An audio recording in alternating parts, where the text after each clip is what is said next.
Bueno, primero que todo, buenas tardes. Me llamo Manuel Laus Varas y a continuación presentaré una tesis doctoral que se basa en el estudio y diseño de mezclas bituminosas bajo parámetros del mástico bituminoso con algunos materiales que son subproductos industriales y materiales de desecho.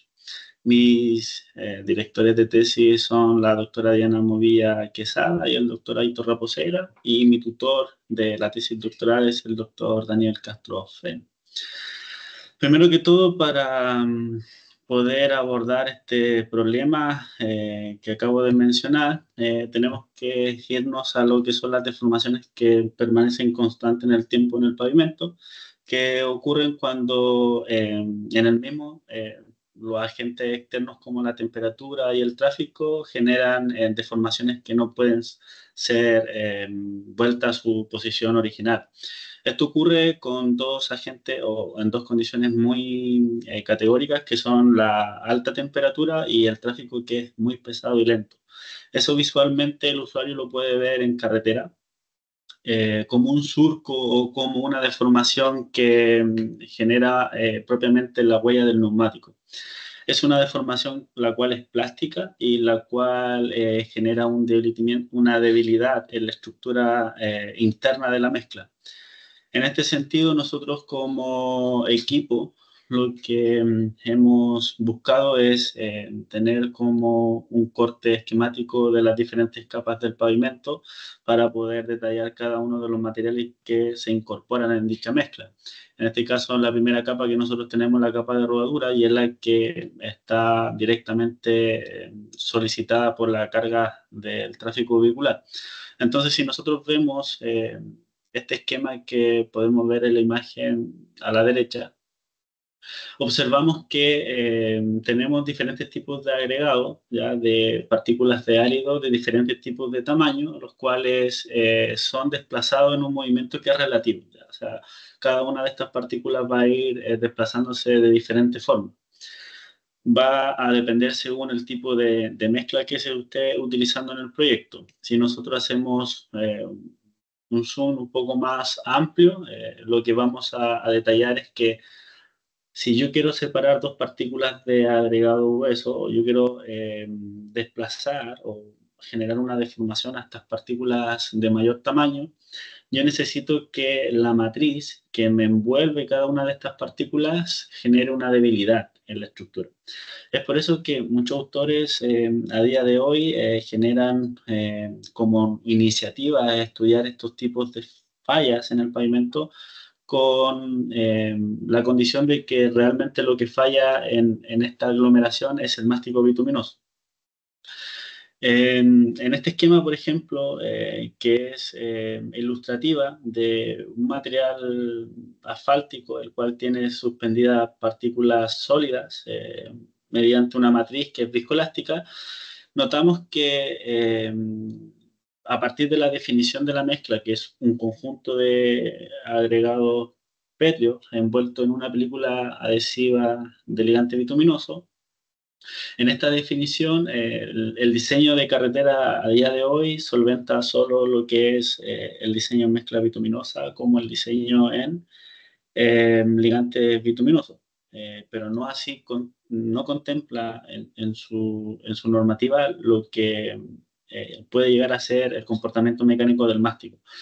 Y esto es súper importante y se ha vuelto un debate en auge en las investigaciones y sobre todo en las publicaciones científicas, porque el mástico es una mezcla entre el filler y el ligante bituminoso, el cual va a ser el encargado de generar realmente una película efectiva en los tamaños de áridos más gruesos. Recordar que una mezcla bituminosa, como la que estamos viendo en la pantalla, se compone por una banda granulométrica. Esta banda granulométrica, por ejemplo, para esta tesis, fue tomada como una C16S, que es una mezcla que tiene árido grueso o fita, ya por la buena estabilidad mecánica que nos entrega. Y por otro lado tenemos el árido calizo para los agregados finos, ya que me genera buena adherencia con el ligante. Pero el problema que puedo tener yo en el pavimento de deformación permanente en el tiempo lo va a ocasionar el desplazamiento de este tipo de agregado. Y este tipo de agregado va a sufrir dicho desplazamiento por una debilidad del comportamiento mecánico de los dos materiales que tenemos abajo, o sea, del ligante y del filler. Por eso, para poder solventar y poder diseñar de forma más eficiente un pavimento, es que tenemos que volver a las ciencias básicas y tenemos que volver a la representación física de los materiales. En este sentido, para poder introducir todo el campo matemático que viene a futuro, en esta investigación, tengo que explicar que el agregado mineral tiene un comportamiento que es lineal elástico y que esto en física se simula con la ley de Hooke. La ley de Hooke no es más que una ecuación que me permite diferenciar o me permite detallar materiales que al aplicarle un esfuerzo dado, estos se deforman de forma instantánea en el tiempo, o sea, no, es simultáneo. A diferencia, por ejemplo, de un fluido, ya que un fluido, al aplicarle un esfuerzo, este se deforma con una velocidad, y es por eso la distinción entre un resorte y un amortiguador. Yo, en la naturaleza tengo materiales que son completamente elásticos o se pueden representar de forma elástica y materiales que se pueden representar como un fluido. Entonces, las ecuaciones, si bien es cierto, la ley de Hooke y la ley de Newton son muy similares, la distinción o la única distinción es si es instantánea o se hace con una velocidad de formación. En este sentido, el ligante bituminoso no puede ser trabajado como un amortiguador porque en condiciones prácticas en la carretera su rango no es viscoso, sino que su rango es viscoelástico y por lo tanto ya nos lleva a un campo mucho más complejo. A lo largo de la historia, muchos científicos, físicos, matemáticos han postulado sus teorías frente a este comportamiento anelástico, no del ligante, sino que de los materiales como ciencia en sí, y han postulado, por ejemplo, Maxwell, un monoamortiguador y un resorte en serie para demostrar el comportamiento viscoelástico, o sea, que tiene parte elástica y parte viscosa. Lo mismo ha hecho Kelvin y lo mismo ha hecho Zen. Ninguno de ellos fue capaz de describir del todo estos fenómenos, pero sí lo hizo Burger, que agrupa ciertos elementos tanto de Maxwell y de Kelvin. No voy a entrar en detalle de la ecuación diferencial ni de la matemática que hay detrás de esta investigación, sino que más bien voy a explicar la parte práctica de aquello. Este modelo que estamos viendo en la presentación, lo único que nos dice es que el material primeramente tiene una parte que es elástica, luego tiene una parte que es viscoelástica y finalmente tiene una parte que es viscosa. Y eso sí sucede con el ligante, porque el ligante a temperaturas bajas es sólido, temperatura intermedia es viscoelástico y si yo lo leo a 150 grados Celsius, 170 grados Celsius, es completamente viscoso. ¿Ya? De hecho, nosotros para fabricar asfalto necesitamos esta condición en el ligante para poder recubrir cada una de las partículas minerales. Pero viene la primera pregunta que nos hacemos en esta tesis, que es si realmente este modelo es aceptable para una mezcla bituminosa. Y la respuesta es negativa porque este modelo fue creado para un material en sí, un material único. Y nosotros en el pavimento tenemos una banda granulométrica, o sea, tenemos un conjunto de áridos, el cual jamás va a poder ser representado como un fluido, ¿ya? O sea, las rocas, por decirlo de alguna forma un poco más coloquial, nunca van a poder ser trabajadas matemáticamente como un fluido de Newton. Entonces, postulamos este modelo, el cual tiene la distinción física de representar el cuerpo granulométrico con un resorte y el ligante bituminoso con el modelo de Burgess en la siguiente arreglo matemático, ya que es el nuevo modelo reológico para mezclas bituminosas. A simple vista, este modelo parece ser complejo, pero en realidad tiene un concepto que es muy básico, ¿ya? Y es que si nosotros volvemos al esquema al principio de nuestra hipótesis de que el mástico es el agente más importante en el diseño, tenemos una partícula de árido que está envuelta en ligante. Por lo tanto, tenemos un resorte que está envuelto en un material que es viscoelástico, que es justamente el modelo de Burle. Simplemente es agrupar estos dos conceptos y generar este nuevo modelo. Resolver este modelo da origen a una ecuación diferencial de segundo orden, la cual tampoco es correcta del todo, porque yo con este modelo estoy diciendo que la primera parte es elástica, una segunda parte es viscoelástica y finalmente es viscosa, lo cual va en contra de lo que acabo de decir. Una mezcla bituminosa en su último estado de carga no puede ser un fluido, sino que tiene que ser un material viscoelástico. Por lo tanto, necesito una herramienta matemática que sea un poco más avanzada, que me permita solventar este problema. Es por ello que transmutamos esta ecuación diferencial con un cálculo que se llama cálculo fraccionario, que es un cálculo que se está haciendo muy popular a días de hoy, pero es tan antiguo como el cálculo clásico y me permite derivar o integrar de forma no entera. Vale decir, si yo aplico la derivada cero, estoy trabajando con un sólido elástico, estoy trabajando con la ley de Hooke, y si yo trabajo con la primera derivada, estoy trabajando para un fluido y estoy trabajando para la ley de Newton, que fue lo primero que expliqué en esta presentación. Por lo tanto, una mezcla bituminosa debería tener derivadas entre cero y 1. ¿Ya? Básicamente, esta derivada como función práctica me permitiría, ya como hipótesis hasta este momento, eh, poder rodear todo este abanico de posibles dominios en la transición de lo elástico a lo viscoso. La ecuación diferencial es la que está en la parte inferior. Eh, Se postula en esta tesis doctoral 4 funciones, las cuales son el fenómeno de fluencia y el fenómeno de recuperación. Estos fenómenos nacen cuando yo aplico una carga constante en el tiempo, retiro la carga y veo cómo el material recupera. Además de ello, se postula un módulo de relajación y un módulo dinámico, pero no explicaré esto en esta presentación por el tiempo.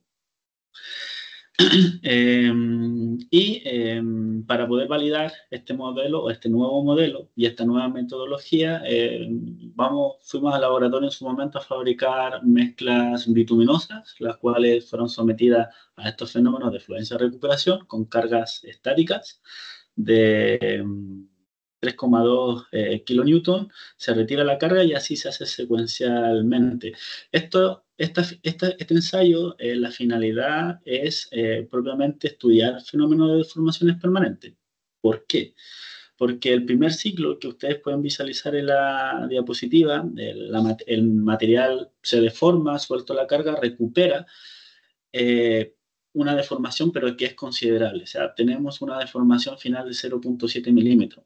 En el segundo ciclo ya se deforma menos, en el tercer ciclo menos, y el material como que en ciertas circunstancias tiene la memoria de ser capaz de entender la carga que está recibiendo y tratar de adaptarse. Por lo tanto, si yo sigo aumentando este número de ciclos en carga en el tiempo, yo voy a tener una deformación que es permanente, ¿ya? Y de ahí viene el tipo de fenómeno o el tipo de falla en el pavimento. Entonces, hasta ahí estamos netamente en lo experimental. Con este nuevo modelo, lo que nosotros hacemos es que por cada ciclo ajustamos con el modelo. En este caso, los puntos son los datos experimentales y la línea continua es el modelo propiamente tal ajustado. ¿Ya? Vemos que el modelo prácticamente es idéntica a la curva experimental. ¿Ya? Todo lo que son los datos de salida, todo lo que es el error cuadrático, todo eso está en las publicaciones. En esta presentación yo me voy a enfatizar más en el concepto de la nueva propuesta y en la utilización de este modelo.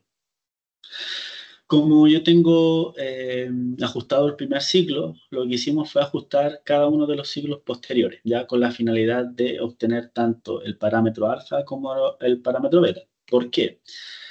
Porque desde ciencias de materiales sabemos posicionar cada uno de estos materiales, o sea, cada uno de estos elementos dentro de las curvas de fluencia-recuperación. Y sabemos que la parte que está en paralelo, ya que la parte que estoy indicando con el cursor, es en el color verde y es la parte viscoelástica recuperable.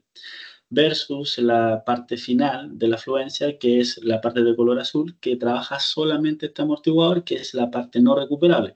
Justamente esto hace alusión al amortiguador, ¿ya? Así que desde este punto de vista, eh, la mezcla bituminosa jamás podrá tener un amortiguador completo, ¿ya? Entonces, al ajustar todos los ciclos, observamos que tanto alfa como beta son parámetros tanto de la plasticidad como de la elasticidad, o mejor dicho, de la recuperación y no recuperación. Entonces, los materiales en sí tienen muy buena recuperación en mezcla bituminosa por el conjunto de áridos, así que el beta siempre va a estar un valor muy elevado. Pero el valor de alfa, que es el último estado para una probeta a 20 grados Celsius, está en 0,2 aproximadamente. Y eso nos indica que si 0 es sólido y 1 es líquido, la mezcla bituminosa está más cercano a lo sólido y está más cercano al elástico. Por lo tanto, el primer resultado beneficioso que tiene utilizar este modelo es que me permite graduar, me permite cuantificar en qué dominio estoy yo entre lo elástico y lo viscoso. Si yo aumento la temperatura, estas variables van a ir aumentando hasta alcanzar un máximo en el cual se vuelve inerte debido a que siempre va a tener esta dependencia del conjunto de áridos. ¿Ya? A 40 grados Celsius, la misma mezcla bituminosa sigue estando en 0,22, 0,25, ¿ya? Pero nunca supera 0,5. O sea, estamos muy por debajo de lo que podría ser un comportamiento de un fluido newtoniano. Así como yo puedo ajustar con el cálculo fraccionario, también puedo extraer de forma matemática el conjunto de áreas. Y es por eso que también podemos ver el concepto de módulo de Young del conjunto de árido que yo he utilizado en esta probeta para cuantificar justamente esta capacidad elástica, que en este caso es 3 por 10 a la 4 kilonewton milímetros. Este gráfico, la verdad es que para esta diapositiva no es muy acorde porque la escala no acompaña mucho para que se pueda visualizar, pero la razón de ello es porque debe ser comparado con otros tipos de fibras y esta es la mezcla patrón para tener una idea aproximada de la capacidad elástica del material. Pero lo realmente importante es que a partir de estas dos variables también nosotros podemos saber cuál es la capacidad elástica del área. Hasta el momento, en esta tesis doctoral, solo somos capaces de identificar cada una de las etapas de deformación de la mezcla y poder predecir las deformaciones permanentes a futuro. Pero no solventamos el por qué, no solventamos que si realmente el mástico es un indicativo claro de las deformaciones que va a sufrir el pavimento. Es por lo tanto que de forma práctica hemos extraído todo lo que es la granulometría y nos hemos quedado solamente con el mástico bituminoso en unas probetas muy pequeñas de 25 milímetros que son ensayadas en un reómetro de corte dinámico bajo los mismos fenómenos de fluencia y recuperación. Y con ello eh, poder estudiar con el modelo exactamente cómo se ha hecho en mezcla. Entonces, al ajustar el modelo para las curvas de fluencia y recuperación, observamos que tanto alfa como beta sufren cambios. Beta siempre va a estar en un punto muy elevado porque es la parte recuperable y en este caso este material al extraerle todo el conjunto de áridos es muy dúctil, ¿ya? Decirlo de alguna forma es como un chicle. Entonces, si yo le retiro todo el agregado mineral, yo en el último estado ya no voy a tener un material tan elástico. Y es por eso que tenemos en el último estado un salto desde 0,2 hasta 0,7. Vale decir, ese salto de 0,2 a 0,7 únicamente me lo estaba entregando el agregado grueso, el agregado fino, que obedece al esqueleto de la mezcla. O sea, es súper importante el tipo de árido que yo voy a utilizar como granulometría, el tipo de granulometría y la naturaleza de esta granulometría, ¿ya? Pero el modelo es capaz de predecir esto y poder entregar en un abanico de posibilidades cuál es el dominio de cada material que se está ensayando. Si yo aumento la temperatura, obviamente este amortiguador va a ir transitándose cada vez más al valor de 1, pero no va a poder ser dicho valor porque siempre va a tener partículas muy finas, en particular inferiores a 0,063 milímetros, dispersas en el ligante. Así como he detallado el conjunto de árido, también puedo hacer el conjunto de Figueres, que es, digamos, el resorte que está en el interior, y podemos observar que tiene 2000 kilonewton milímetros. Ahora, esta tesis doctoral no se hace en poco tiempo, así que hemos detallado también comportamientos de mezcla para otro tipo de fibres, como pueden ser las cenizas volantes, cal hidratada, y en diferentes tipos de relaciones fibra-betún. Aquí es donde obtenemos el gran beneficio de esta nueva propuesta, donde tenemos el gran resultado de la investigación, porque si yo ensayo una mezcla bituminosa C16S con cal hidratada para diferentes fibras de betún, por ejemplo, superficie rojiza de 1.0, luego 0.7 y 0.5, yo voy a tener cierto criterio de rendimiento. Este rendimiento es la componente elástica, ¿vale? Es decir, 13 por 10 a la 4 kilonewton milímetros. Si yo retiro todo este agregado grueso y me voy a un reómetro, que me genera menos recursos, porque ya no tengo que tamizar, no tengo que lavar, no tengo que ocupar material virgen, hago los mismos fenómenos de fluencia-recuperación, ensayo con el modelo, yo tengo las mismas tendencias. Vale decir que en deformaciones permanentes, bajo fenómenos de fluencia-recuperación, la mezcla bituminosa se deforma en función o en gran medida de lo que pasa en la interacción fibra-betún. O sea, el mástico es un agente directo en la deformación final del pavimento bajo deformaciones permanentes. Y el modelo es capaz de cuantificarlo. Si yo cambio de cal hidratada a ceniza volante, tenemos el mismo resultado, se mantienen las mismas tendencias tanto en mezcla y tanto en mástico, y esto es súper beneficioso porque si yo conozco el tipo de granulometría y el tipo de componente elástica, solo con ensayo en el reómetro yo puedo llegar a predecir con cierto margen de error aceptable cuáles van a ser las deformaciones permanentes a futuro. La tesis doctoral no solamente habla sobre esta propuesta, sino que también agrupa en varios capítulos el detalle de las simulaciones, ya un capítulo de ligantes, de mástico y de mezcla bituminosa.